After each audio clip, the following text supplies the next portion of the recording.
सांगा? सातारा नगर परिषदेमार्फत water supply automation योजना मंजूर झाली आहे. त्याच्या अंतर्गत आपण वॉटर सप्लाय फिल्ट्रेशनपासून ग्राहकांच्या मीटरपर्यंतची सर्व यंत्रणा ऑटोमाइज करत आहे. त्याच्याबद्दल माहिती देण्यासाठी स्थानिक लोकप्रतिनिधी यांना आपण आज बोलवलेलं. त्यांना मीटरचे डेमो दाखवले आणि मीटर कसे वर्क करतील किंवा सिस्टीम काय काम करेल ह्याची माहिती दिली.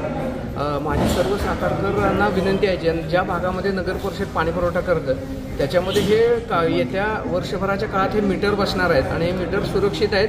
हे प्रेशर सेन्सिटिव्ह मीटर आहेत, ऑटोमेशनचे मीटर आहेत. त्याच्यामुळं नागरिकांची जी शंका असतात की हवेनं मीटर फिरतो किंवा मीटर म्हणजे पाणी नसताना मीटर फिरतो अशी कुठलीही शक्यता येणार नाही.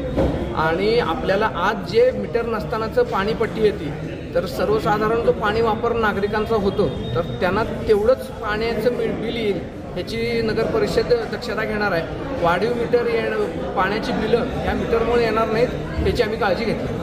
कधीपासून हे मीटर सुरुवात मीटर बसवायला सुरू करतोय आपण ह्या महिन्यापासून आणि वर्षभराच्या पिरियडमध्ये पूर्ण शहरामध्ये जिथं शहापूरचा आणि कासचा वॉटर सप्लाय आहे तिथं आपण हे मीटर बसवतो. जे बोगस कनेक्शन आहेत रजिस्ट्रेशन आहेत ज्यांचे कनेक्शन नगर परिषदेकडे नोंदलेले नाहीत तर माझी विनंती अशा सर्वांना आहे की त्यांनी तात्काळ हे कनेक्शन नोंदवून घ्या. कारण ही सिस्टीम चालू झाल्यानंतर जर कनेक्शन सापडले तर त्यांच्यावर सक्तीनं कारवाई करण्यात येईल आणि त्याच्याबद्दलचे डिसिजन नगर परिषद योग्य त्या वेळी घेईल.